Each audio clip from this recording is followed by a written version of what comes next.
Hey guys, coming in for The Affair, Season 2, Episode 8. And I was definitely looking forward to this episode after the really big cliffhanger last week. I really didn't know what was going to happen in this episode. I mean, that cliffhanger with Alison was very interesting. We didn't really know what was going to happen there, how she's connected to all of this, if she's just been lying the entire time, if things like that was going to happen. I was definitely interested in what was going to happen there. And this episode was really good. I just don't really like something that's going on, which I'll get into. Mainly having to do with Noah. I don't really like the way they've been handling it, but I did feel this was definitely one of the stronger episodes of this season. In a season that has been kind of disappointing, I thought this episode was really great. I definitely really enjoyed it. I will say I'm getting a bit tired of it being very formulaic with this being Noah and Helen. I want something different. I want Helen and Alison, Noah and Cole. Switch it up a bit. Something that worked very well last season, that they did switch up perspectives, and they have yet to do that here. So far it's been Noah and Helen, Alison and Cole, Helen and Noah, Alison and Cole. There was that one episode with Noah and Alison, but other than that, we really haven't gotten that much of change here. I kind of want maybe Helen and Cole, or just do an episode of Noah and Cole. That could have been interesting. Or even Helen and Alison. That could be really cool if they did that, and they're not really doing that here. This episode was Noah and Helen, which I thought was a very strong episode, but I just felt like, it is getting a bit predictable in terms of what they're going to do. Now, it does look like next week they're going to do all 4 perspectives. I don't know how the hell they're going to do that, but they are. When I say next week, I mean tomorrow night's episode.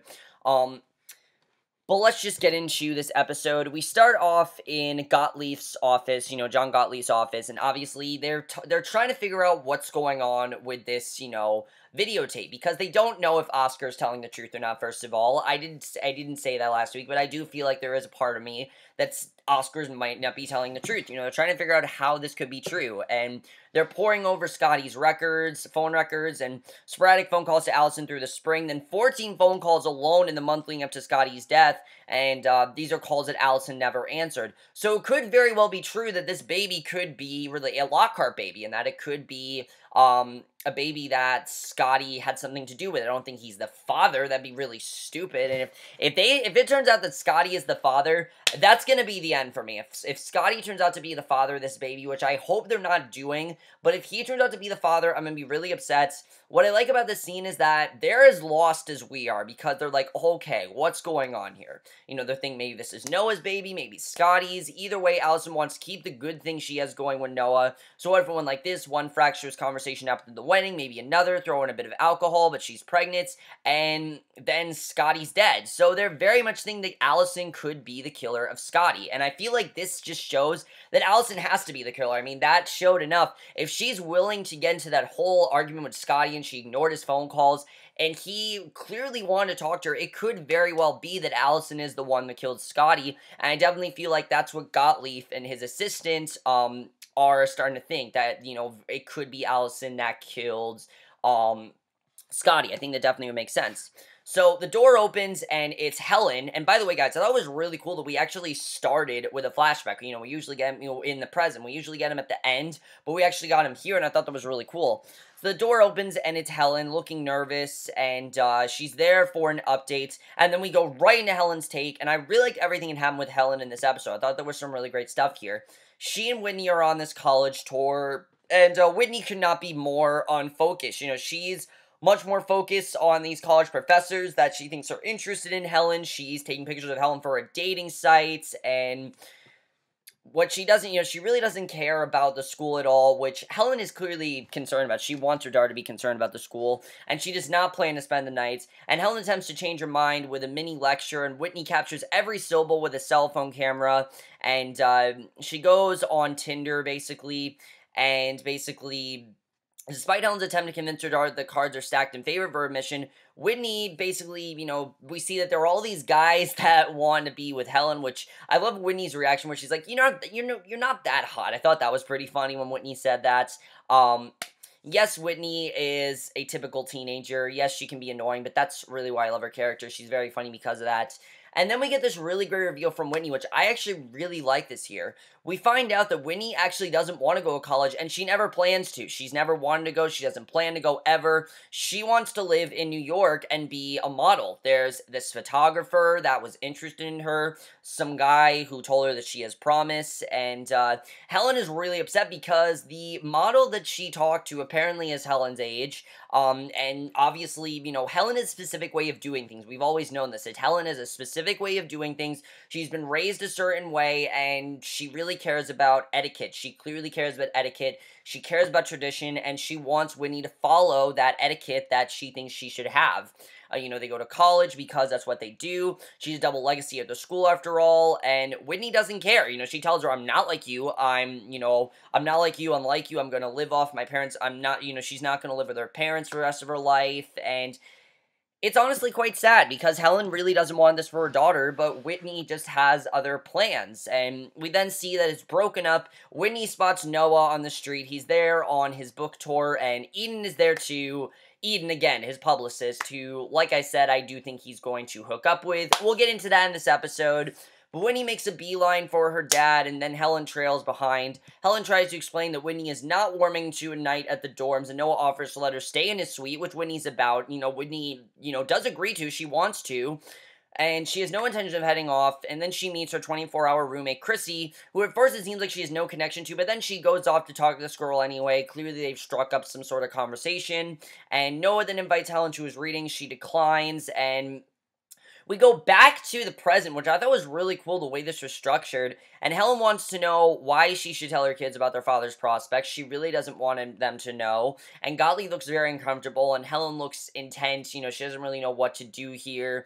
Gottlieb, is asking her, should I, she's asking, should I do this? He's asking, why are you so interested? She's saying that, she doesn't want Noah to go to jail, and it's really interesting. So back at the college, Helen has a drink, grabs her coat, and says, fuck it. She shows up at the reading after all because she doesn't think she shouldn't. She feels like she should. She spots Noah at the top of the bookstore stairs, and he smiles down at her and grins sheepishly at the smiling crowd, and it was interesting to see Noah again as a celebrity. You really see him as a celebrity here. Noah's reading, Helen hears tender words about herself, then searching ones about him too, and a question and answer follows, and the question is, do you believe that love can really last? And Noah basically says what I think is bullshit. I don't believe anything that Noah says at this point, because he says, I believe love is a kind of faith. When two people both believe something powerful happens, it's not about the sex, and that was interesting that he said that. So someone calls another question, does God exist? And I love Noah's response where he says, can this, do we have to get to the hardest questions first? I thought that was kind of funny. But he does say, I think of God the same way as I think of love. If you think God exists, then he does, because your faith and your actions bring his presence into the world, and the same is true of love. If you believe in its power and you conduct your life in a way that respects its sanctity, then it will always be there to serve you. But if you don't, well, then his book happens. And again, I like the way that Noah's portraying himself, but it's a bunch of bullshit. I don't think Noah believes anything he says, and I think he basically just trying to say what he wants the crowd to hear. So afterward, Noah and Helen, and especially in a scene in his perspective, I definitely believe that. So afterward, Noah and Helen stroll through the night. She shivers. He gives her his hat, tells her she looks cute in it. They head for a place they liked as students. They talk about Margaret, and they talk about Helen's 21st birthday party, which apparently she did this thing where she ran around the campus naked, and Helen comments the turnout Noah's reading, tells him to not sell himself short, that he should just tell the truth, and then she tells Noah about Whitney's plan to be a mom instead of a co-ed, and they disagree about their girl's reasoning and the ramifications of her not going to college, and I kind of do agree with Noah says. He thinks everyone should take some time off before college to figure out who they are and what they really want out of life. It's, I do agree with that. If you don't want to go to college, take some time off, figure out who you are, you need some time to do that. That really, it's not an easy thing to do. Unless you have a plan set, it is very hard to decide what you want to do in college. I mean, I am getting bombarded with college fairs right now.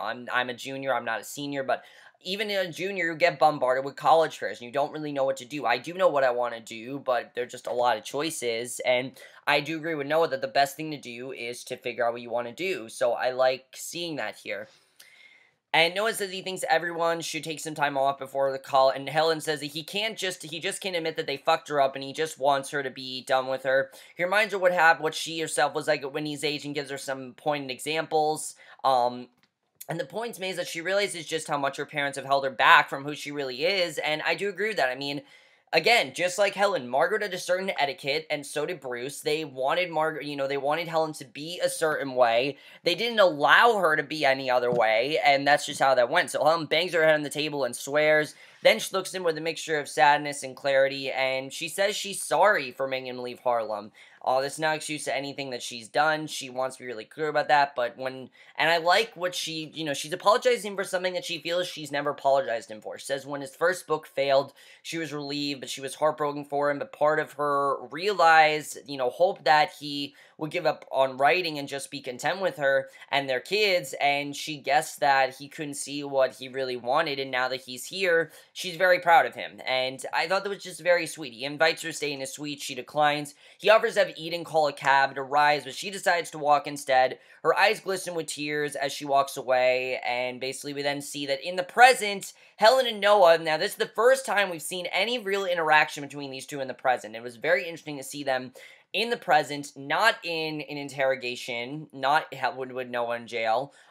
He's actually with his baby in a stroller beside them, and Martin is into wrestling. He's in a wrestling match. She wants him to promise it will all be okay, and when Noah gets up to hug Martin, the baby flings her pacifier. Helen spots it, picks it up, wraps it carefully, puts it into her purse, and it looks like there's going to be a DNA test going on here. Now, we don't know what it's about. We do find out at the end of this episode, but there is going to be a DNA test, which I thought was definitely very interesting, and I really like that. And seeing all the presents of this episode, I like that we're seeing more and more of the present, because I feel like by next season, that's what it's going to be. It's going to be just the present, and that definitely is very interesting. So then we go to Noah. Now, let me just say this. I did not hate Noah's stuff, as much as I did in episode 6. Episode 6, I hate the way they portrayed Noah, but I still don't like the way they're portraying Noah. I mean, let's think about Noah in season 1. Noah in season 1 was going through a lot of shit, and yes, he was kind of an asshole, but it was justified. He had things going on in his life. There were reasons for him to be acting the way he was. He was taking his anger out on people. Noah in this season so far has been an asshole every time we focus on him. I'm sick of seeing the side of Noah, and I really hope they get their shit together with his character, because to me at least, it really seems like all they're doing with Noah is trying to create drama, and it's really stupid. And everything that was with Noah, I predicted to happen. I'm not surprised it happened, and I was actually quite upset that they went through what they did with Noah in this episode, because this is a way that you jump the shark. This is a way that you do it. I mean, you rewrite characters. Characters do things they suddenly wouldn't do. What Noah has done all season is not really something he wouldn't have done.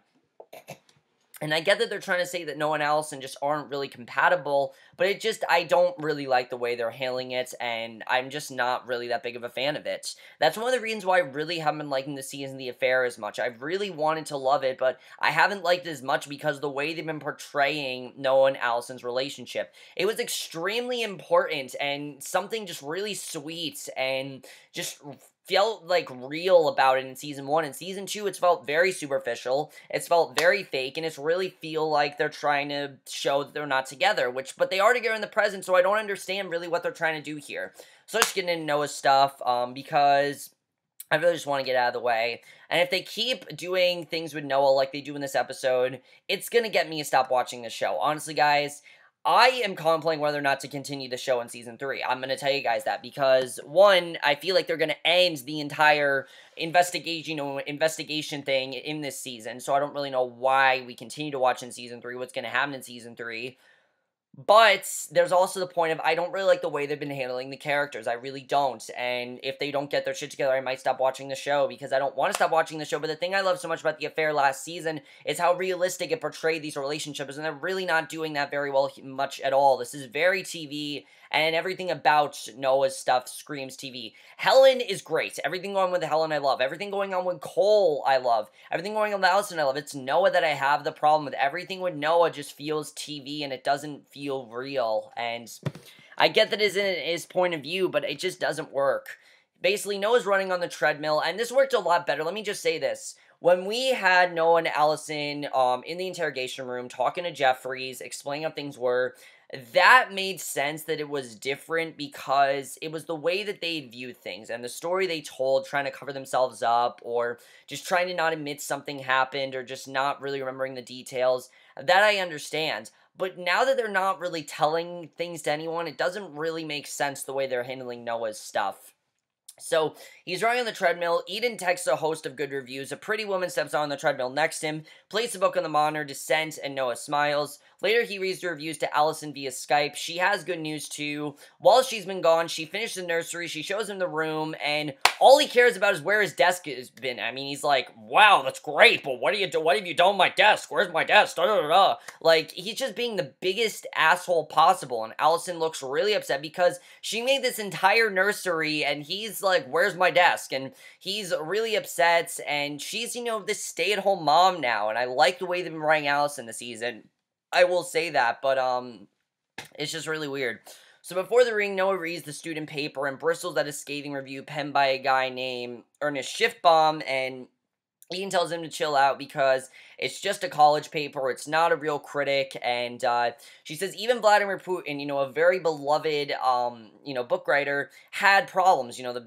There were people that disliked him, and she nods towards the large turnout. And in Noah's recollection, he begins by reading Eden's suggestion. And this is where I started thinking the things that he's saying to his, fellow fans is simply bullshit because Eden's telling him what to say. He clearly lives from what Ian says, and we see that he's reading this really steamy passage, but he doesn't like reading it, lends some credibility to Schiffbaum's disparaging words. He doesn't want to read because Noah Schiffbaum says that his book is basically porn. That's what he said it was, that his book is porn, and he doesn't want to be portrayed that way. So I did like this scene, though. I will say that he spots Helen in the audience. He stops, apologizes, reads the more tender, pointed words instead. And this time, the first question is much different. Everything that happens in Noah's point of view here is much different. We see this audience member. They ask him how he admires, they admire how he writes woman. And he says he writes the voice of the woman that he most admires. And the next question is from Ernest Schiffbaum. And despite Noah's attempt to make light of Ernest's, ways of talking, he asks where Noah feels Descent falls between fiction and memoir. Why would he consider it literary fiction? Why would anyone read it 5 years from now? I mean, he's asking some, I think, really suitable questions. That's true. I mean, you can have a book that is very relevant in a year, and then 5 years can be extremely dated. And I like what he's trying to say. The books that we remember are the ones that are classic. Just like the movies you remember are the ones that are classic. They still hold up today. They still make sense. You can still watch them and not feel like you need to know all these references. And he asks if he's aware that while he was reading, another author won the Penn Faulkner Award he was up for, and Noah swallows hard, recovers, says his best reward is his fans. A calmly one named Daisy passes him her number at the signing afterward, right before Helen steps up, and what happens with Helen and Noah here is much more different. Helen is drunk, and Noah tries to lick some sympathy for losing the Penn Faulkner, and I love this scene here. You can tell that she's, something about more attorneys, that she really does a great job at portraying drunk and high and things like that. Even though she's really not drunk, I'm convinced that More Attorney was drunk in this scene, just the way she was acting. So she talks to him about how, she's trying to calm down, but then she says this isn't her problem anymore. It's a really fun scene, actually. She says, look, this is not my job anymore. It's her job, and I'm free. And Noah takes it like a man. He snags her remaining shot and downs it, and every time that Alison calls, he drinks. I thought that was pretty funny. And as they drink, Noah's phone keeps ringing. It's Eden, worrying that she's missing out on the after party. Helen makes him do a shot every time Eden calls. She gets him to turn off his phone, and she says she's proud of him. They reminisce about what sounds like an orgy that didn't happen, but he puts his hand on her hand. She says she's sorry he didn't get the prize, and the peaceful moment is short-lived. And Noah then spots the local newspaper critic. He bolts up to give the kid a piece of his mind. Helen tells him to sit down and stop being that guy. Just don't be Bruce. And honestly, yeah, Noah is turning into Bruce, and I think it's very interesting, and she studies him carefully, then warns him that he has wanted this kind of attention all his life, and now that he has it, she's worried he's getting drunk on the power, and he's a decent person, and she doesn't want to see success change that. And I do agree that Noah is power hungry, and that he clearly is becoming this asshole, but it seems like no matter what he does, he's being an asshole. I understand that he is, famous, and that he wants to be famous, but there's a difference between having an asshole and then having a character that's just not acting like themselves. To me, I feel like this is the Noah we've seen all along, honestly. I don't feel like there's really been that much of a change because let's go back to before Noah wrote the book. He had that whole situation with Alison. He almost raped her. We know, he had sex with her forcefully, things like that, and we know what happened with that. So I don't think this is Noah being consumed by power. I think this is just how they wrote him as a character. It's really annoying.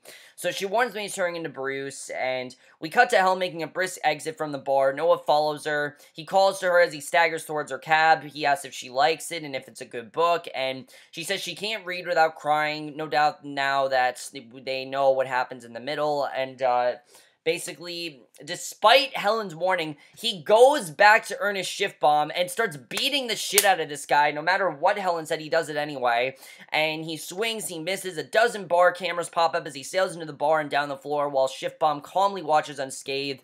And in his hotel room, he pours himself another drink. There's a knock at the door, and it's Eden. She's holding up her cell phone, and now we get to the scene I was really upset about. Like I said, I was convinced that he was going to try to sleep with his publicist. But I was thinking, Noah's a better guy than that. Noah loves Alison. There's no way he'd do this. And then it happens, because Eden's talking to him, telling him that he's the bad boy of the literary world. Apparently, what he's done with this, critic has become a viral video of him swinging and missing, which I will say was pretty funny. I will definitely say that. If I were to see it online, I probably would think that's funny. And she says to align himself with the story, he moves closer and Eden doesn't stop him. He pulls her into his room, kisses her, leads her to the bed, and basically takes her shirt off. They almost have sex. They were like this close to having sex, but Eden stops it. She says, I don't mix business with this kind of pleasure. And I love that Eden's a better person than that. The fact that Eden didn't let him do that, I love that, because I was convinced that Eden was going to let him sleep with her, but no, Eden's a better person. She clearly just wants a professional level with Noah. She doesn't want to have an actual relationship. But what the fuck, Noah? I mean, you're with Alison. You just had an affair. Why are you having another affair? I don't understand. Why can't Noah feel satisfied? It's annoying. This is not a good character trait for your main character to have. Noah and Alison are our two central characters in the show. Yes, Helen and Cole are too, but Noah and Alison are two central characters, and when one of your central characters is a asshole, there's really not much you can do with this, and it's really annoying that he actually did this to Eden. I didn't actually think it would happen. I was praying that that wouldn't happen. I was praying that I was just thinking that, and I was thinking too hard into it. The fact that he actually did that, I was really upset about, and I was really disappointed, honestly. I really hate what they're doing with Noah here. He's then left alone with whiskey, his clinking glass, and a stack of books that need signing, which I can totally understand, and that's what happens there. Now, the big question is whose version of the story was true, because the story was different. It was one of those season 1 things where the story was much different than what Helen said. You know, the story that Noah told was much different than what Helen told, which I did like seeing, and I think it's interesting the way they tell those stories. But then we get to the ending of this episode, which shows that Helen goes to Gottlieb, shows him what she's done, everything she's done with, Noah's stuff in terms of the, what she's done with Noah in terms of the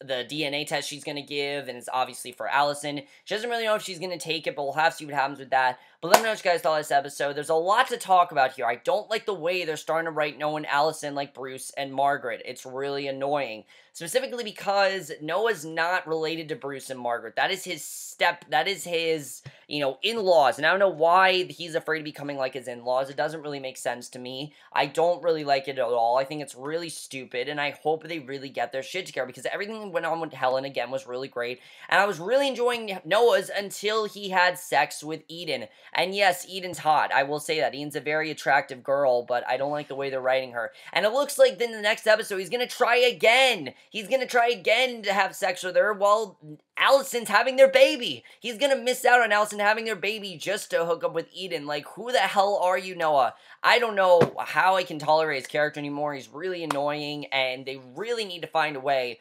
to justify what Noah's doing, because I can't justify what he's doing. They have to find a way to do it, because I'm this close to not liking his character anymore, honestly. I'm really to the point where I hate Noah as a character. I honestly think he's probably the biggest asshole on TV right now. Out of all the shows I'm watching, that is. But let me know what you guys saw this episode. I really liked the episode. I didn't love it, but I will see you guys in my next one, which will be for Supergirl, and I will see you guys for that. Okay, bye.